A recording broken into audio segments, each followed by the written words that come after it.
dokter ya. Ada alasannya juga kenapa dokter kita terburu-buru ya, mungkin karena pasiennya juga banyak kali ya Mbak ya, jadi memang beda dengan di luar. Tetapi ini memang jadi catatan, nanti akan kita tanyakan dan akan kita bahas juga lebih lanjut apa yang bisa dilakukan untuk meningkatkan kualitas empati dari para dokter ini.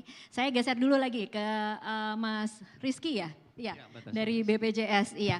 Mas Rizky, kalau sebagai penunjang layanan kesehatan di Indonesia, apa kira-kira catatan dari BPJS untuk layanan kesehatan selama ini, kemudian bila dibandingkan dengan mengapa orang memilih pergi ke luar negeri? Ya, Mbak Tasya, mungkin sedikit saya mengawali bahwa mengapa pasien-pasien ya, khususnya memang kalau kita lihat kan pasien-pasien mungkin itu di luar dari peserta BPJS ya. Banyak yang mengakses itu ke luar negeri ya. Mungkin yang pertama saya itu berpikir memang satu mindset ya Mbak Tasya ya. Bagaimana mindset itu di luar negeri itu terlihat seperti pelayanannya lebih baik gitu ya. Terlihat memang tidak ada malpraktek gitu ya. Nah ini mungkin menurut saya adalah mindset-mindset dari pasien-pasien yang akan berobat ke luar negeri gitu. Tapi tadi yang disampaikan oleh Pak Wakil Ketua ya Pak ya, Pak Sutrisno bahwa memang tidak kalah sebetulnya dokter-dokter, kemudian fasilitas-fasilitas kesehatan itu melayani gitu ya, melayani pasien-pasien yang ada di Indonesia. Kemudian yang kedua adalah terkait dengan apa? Terkait dengan selain mindset, kemudian terkait dengan apa namanya itu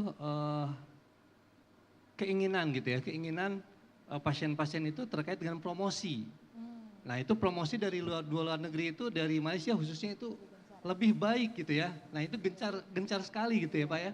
Gencar sekali bagaimana wisata-wisata untuk berobat itu selalu digandeng-gandengkan apa keunggulan-keunggulannya. Sementara Pak di kita saya kebetulan memegang media sosial, justru yang di kita kenapa orang-orang tidak mau mengakses karena hal yang satu yang buruk gitu ya lebih diberi keluar-keluarkan gitu ya, sementara yang lainnya dari misalnya ada 10 pasien yang mengakses layanan, satu yang tidak puas justru itu yang diangkat gitu ya, sementara 9 yang puas itu yang tidak diangkat. Nah ini yang semestinya mungkin kita sama-sama dengan Kemenkes kemudian dengan pihak rumah sakit Pak Ing, memang kita harus sama-sama menggelorakan bahwa pelayanan gitu ya di rumah sakit di Indonesia itu sebetulnya jauh lebih baik daripada di luar negeri. Kita lihat memang dari data kami setiap hari yang mengakses itu sekitar di tahun 2024 itu sekitar 1,8 pemanfaatan gitu, 1,8 juta pemanfaatan gitu ya.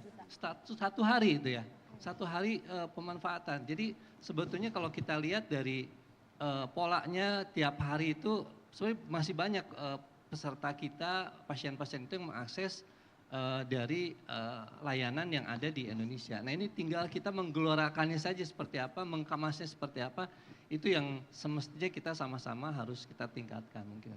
Oke, baik-baik. Ini jadi catatan juga ya, kadang-kadang satu yang jelek memang menutupi yang lain 9, tapi mungkin berarti kita usahanya untuk meng-highlight 9 yang puas itu juga masih kurang berarti ya Pak Rizky? Iya betul, memang tadi ya, bad juice is good juice, berarti kita itu yang harus kita rubah di kita itu ya. Bad juice is good juice, jadi memang kita dari kami sendiri, dari BPJS Kesehatan, dari pihak-pihak nakes juga dari NAMBE dan sebagainya, kita berusaha nih, hal-hal yang baik, testimoni-testimoni yang baik, apapun yang misalnya keluaran dari peserta yang sudah puas gitu ya, ini kita mencoba terus direpetisi, terus kita gelorakan agar pelayanan-pelayanan yang sudah kita baik itu semakin semakin menggelora lah, semakin peserta-peserta khususnya kami ya dari peserta JKN itu merasa bahwa negara hadir ya, bahwa para nakes maupun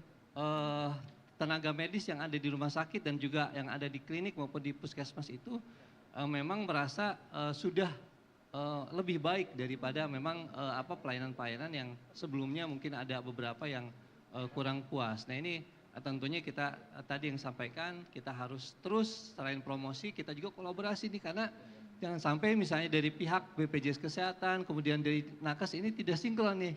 Kita dari BPJS Kesehatan untuk peningkatan pelayanan, sementara mungkin dari ada beberapa ya oknum-oknum nakes atau penambed yang tanda kutip di media sosial selalu menjelek-jelekan. Nah ini yang selalu ini Pak. Merasa selalu dijelek-jelekan ya Pak ya? Jadi yang ini harus sinkron ya antara kita dari Nakes maupun dari NAPA dan dari BPJS Kesehatan sendiri harus solid kolaborasi sehingga dari pesertanya pun memang oh iya betul untuk pelayanan di Indonesia itu memang mumpuni lah.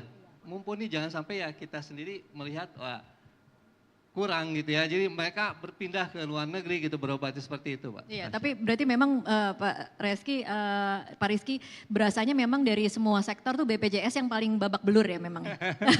Benar gak sih? Iya. Ya betul, kadang-kadang dari misalnya untuk banyak peserta yang diputus padahal ini tanggung jawabnya kementerian lain, ini BPJS. Kemudian mohon maaf Pak, obat kosong BPJS gitu ya, antrian panjang BPJS, ya selalu BPJS yang disalahkan. Nah ini betul-betul batas seperti itu. Tapi ya tadi kita bersama-sama dengan Pak Ing, dengan Kemenkes juga dari ID juga kita bersama-sama lah bagaimana kita berkolaborasi agar tadi ya pelayanan di rumah sakit, di puskesmas maupun klinik itu bisa lebih ditingkatkan lagi gitu seperti itu. Oke, baik. Terima kasih loh Pak Rizky atas kejujurannya. Di sini kita memang ingin menggali diskusi secara terbuka supaya memang dengan jujur dan dengan rendah hati kita bisa